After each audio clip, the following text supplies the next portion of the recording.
Hey y'all.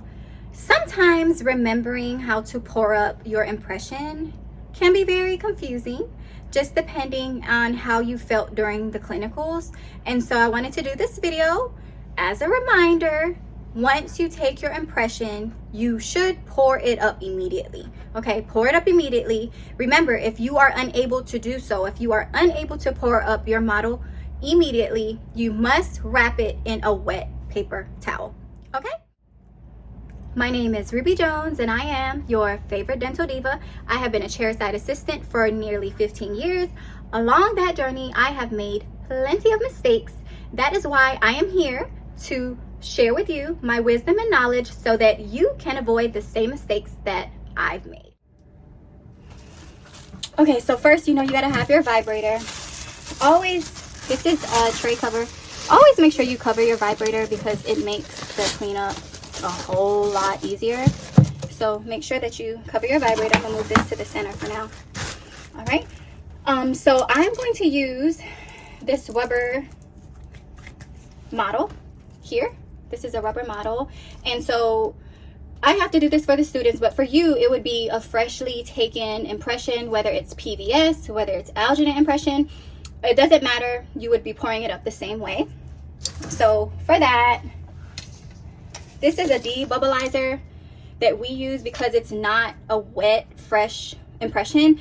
Some doctors like to just use this regardless, so it's up to you, but basically give it the real feel of like a true impression. So that's what that is.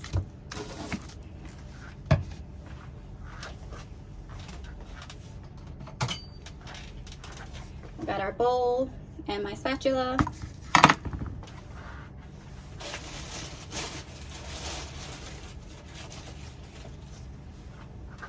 This is the stone material.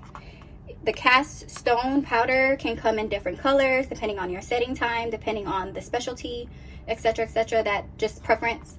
And it does also come in the different colors based on the setting time as well. So just make sure you look into whether you want a fast set stone, a slow set stone,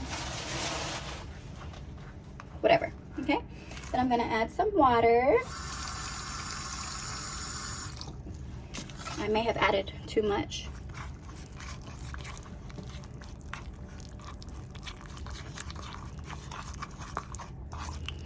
And the beauty with stone, like pouring up your models, is the fact that it isn't an exact ratio. So I don't know if it's a beauty, like a good thing or a curse, honestly. But the beauty in it, always gotta look at the bright side, is that you can always add more stone. If it is watery, you can always add more stone. So let's see. Okay, it's a little better.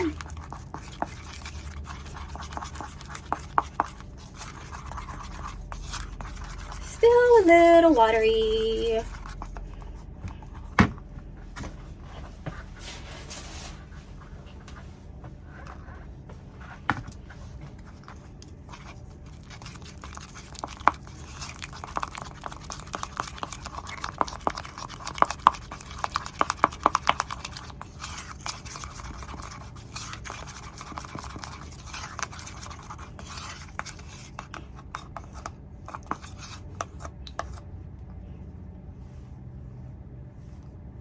You see that?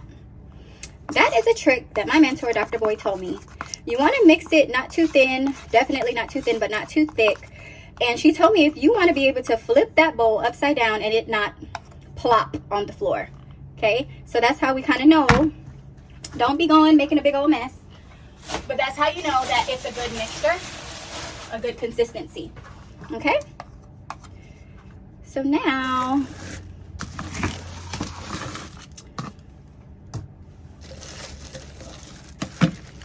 you do want to start the vibrator. It's about to get a little loud. Not too bad. But you see those air bubbles in there? That is literally air bubbles, you guys. Air bubbles is not a good thing because right now it's air bubbles, but when it sets up into your model, it's going to be holes. It's going to be voids in your impression, which is not good, okay? So by removing, the way we can remove the air bubbles is by pushing it down onto the vibrator and bringing those bubbles to the top. Me, I always will do it 3 times, maybe 4, but you don't want to overdo that part because you can not just remove the bubbles, but you can also recreate them. So you don't want to keep on using this method, pushing it down, okay? 2-4 times should be good enough. Okay, so if this is your impression, you would be holding it in this direction. You don't want to hold it flat. Okay, you want to hold it this way. So you literally have like your impression tab here. And you start to add little by little to the same corner. Same corner.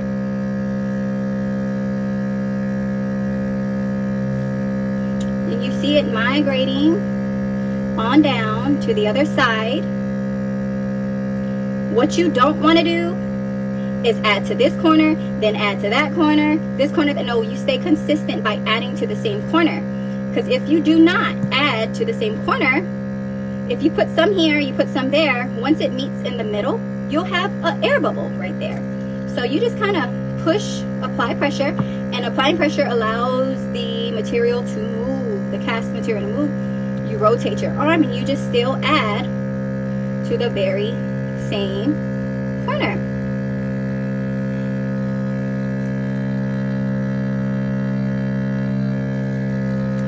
And you see by this point, all teeth are covered. It's okay to stop the vibrator. And now at this point, you guys, you're just building your base. Some people like to add more powder to this mixture to make the base just a lot thicker, meaning it's easier to control. I don't really do that. It's up to you. So preference is up to you. Some don't. And again, it depends on what you're making your model for. That also helps you determine how big of a base you want. Okay, so yeah, this is it. This is pouring a model, and you see how it's not set at all. We would put it to the side, and hours later, this is another one that we poured up earlier. It would set up nice and hard like this. I'll try to break this one apart so that you can just see.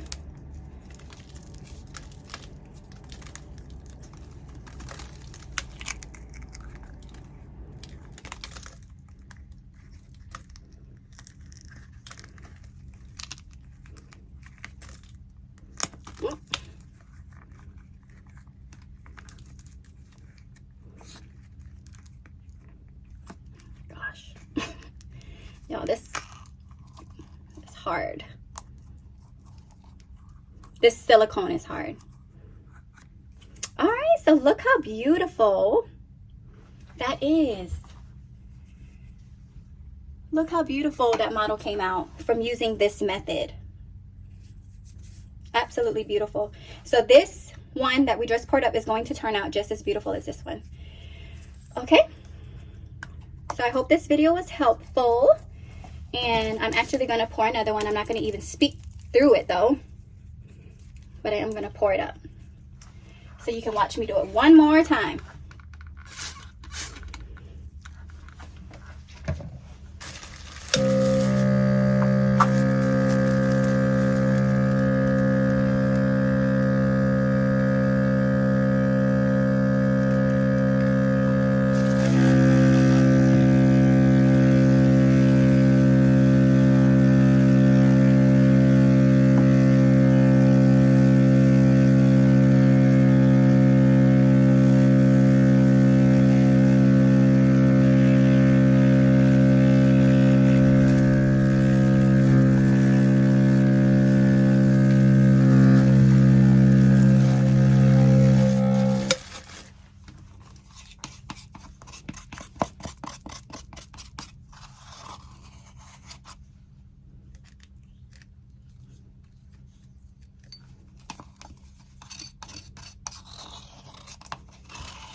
Hey y'all, really quick reminder, because I just did a video on pouring up your dental models after you do an impression, right? Extremely important to remember. You should not pour or scoop any alginate impression, any cast model, any type of impression that is going to harden. You should not put that down the drain, down your sink, okay? If you do, it will harden, it will set up. You guys will have to call the plumbers. It's going to clog up the entire sink line, okay, which is something nobody wants to deal with, right? So what you have to do is, from your bowl, whether you're taking impressions, alginate impressions, or whether you're pouring up the model, you need to scoop and scrape and wipe as much of the material out of the bowl, off of the spatula, before actually rinsing and doing your dishes, okay? So majority of it, like when I say majority, I literally mean 97 to 98% of it should be scraped out, tossed and wiped out into the trash can, okay, before taking it to the sink and washing out the rest of the remaining, you know, residue or whatever. You do not want to put the bulk of the alginate impression, the cast model, the stone impression into the sink.